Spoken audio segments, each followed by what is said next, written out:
walau derita penuh,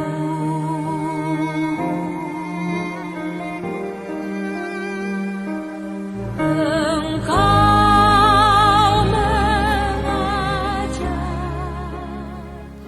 Salam Minggu Prapaskah yang kelima. Damai Tuhan beserta saudara.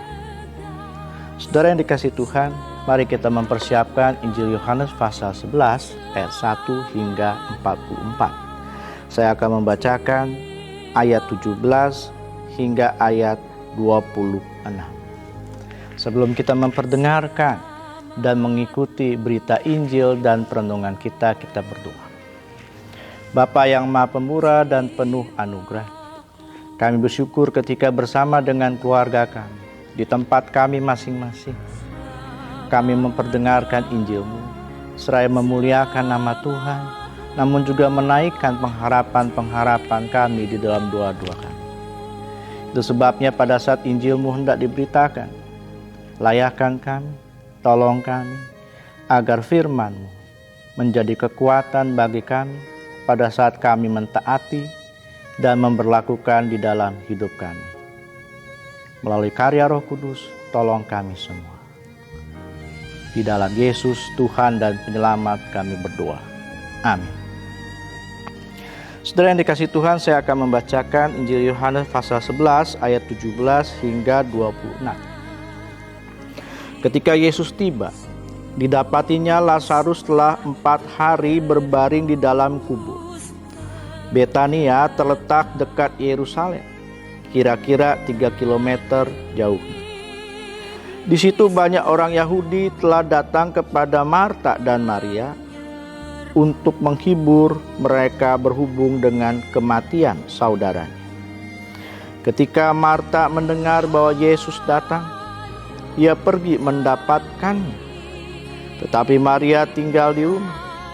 Lalu kata Marta kepada Yesus, "Tuhan, sekiranya Engkau ada di sini, saudaraku pasti tidak mati.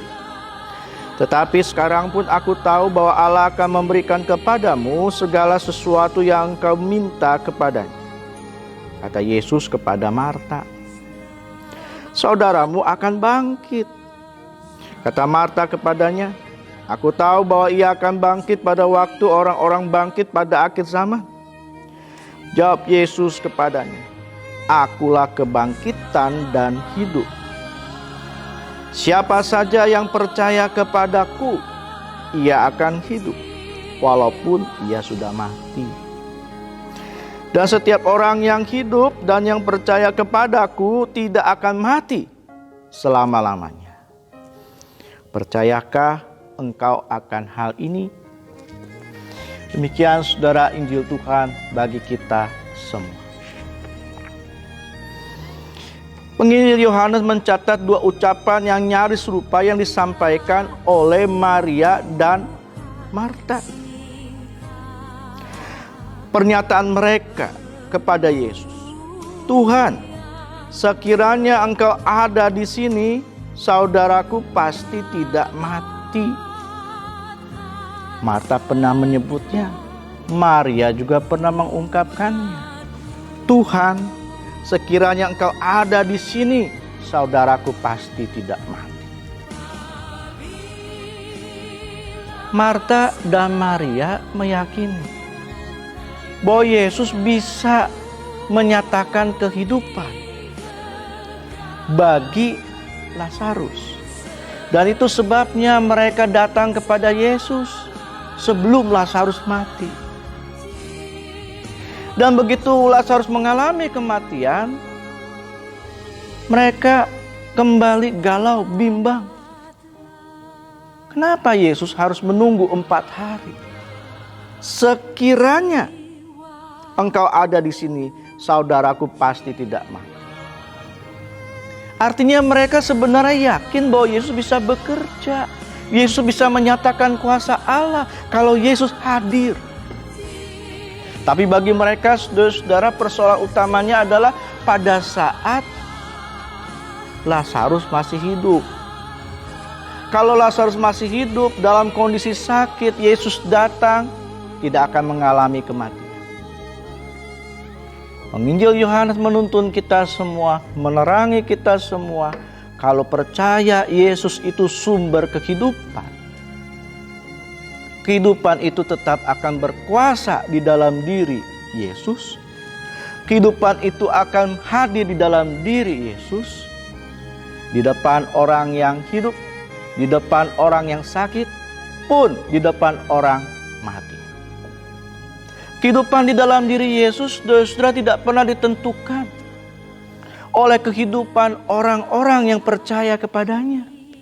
Kita menghendaki kehidupan Yesus seperti ini, bahwa Yesus harus segera memenuhi, mengabulkan, mengizinkan permintaan kita. Marta dan Maria memberikan kata kunci, saudaramu yang kau kasihi sedang sakit. Maksudnya supaya Yesus bisa mempercepat langkahnya untuk menyembuhkan Lazarus. Tetapi kenapa harus nunggu 4 hari? Sampai 4 hari itu Lazarus sudah dikubur. Sekiranya engkau hadir di sini, saudaraku tidak mati. Saudara yang dikasihi Tuhan, pandemi COVID-19 membuat kita juga memiliki pertanyaan dan pernyataan seperti Marta dan Maria. Kalau Yesus hadir, tidak ada tuh korban ratusan jiwa. Kalau Yesus hadir, tidak ada tuh korban di Indonesia sudah lebih dari 1.000 orang. Dan mengapa seolah-olah Yesus tidak hadir? Kenapa kuasa Allah tidak bisa melindungi orang-orang yang berseru kepadanya? Saudara yang dikasihi Tuhan, penginjil Yohanes mengatakan sapaan sabda Yesus bagi kita semua. Akulah, kata Yesus, akulah kebangkitan dan hidup. Barang siapa percaya kepadaku, ia akan hidup walaupun ia sudah mati. Akulah kebangkitan dan hidup. Barang siapa percaya kepadaku, ia akan hidup walaupun ia sudah.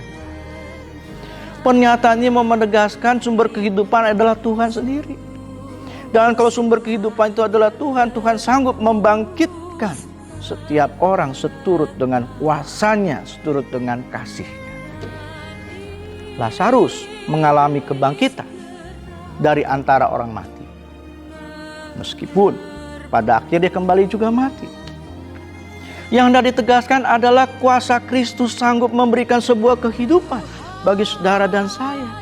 Kuasa Kristus itu sanggup memberikan kekuatan untuk bangkit mengalahkan kematian.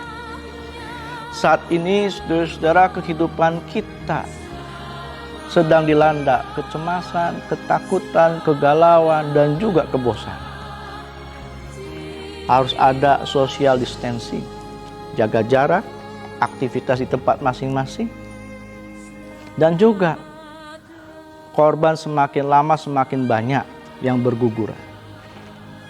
Maka pernyataan Yesus ini tidak menegaskan kalau kita percaya Yesus itu adalah sumber kehidupan kita, maka kita harus menghormati kehidupan kita, menjaga kesehatan, menjaga komunitas kita sehat, dan juga memperjuangkan kesehatan itu untuk semua. Saat ini dokter, perawat kesulitan alat perlengkapan diri, alat pengaman diri maksud saya.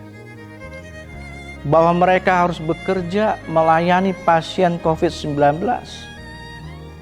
dengan segala resiko pengorbanan hingga mempertaruhkan nyawa.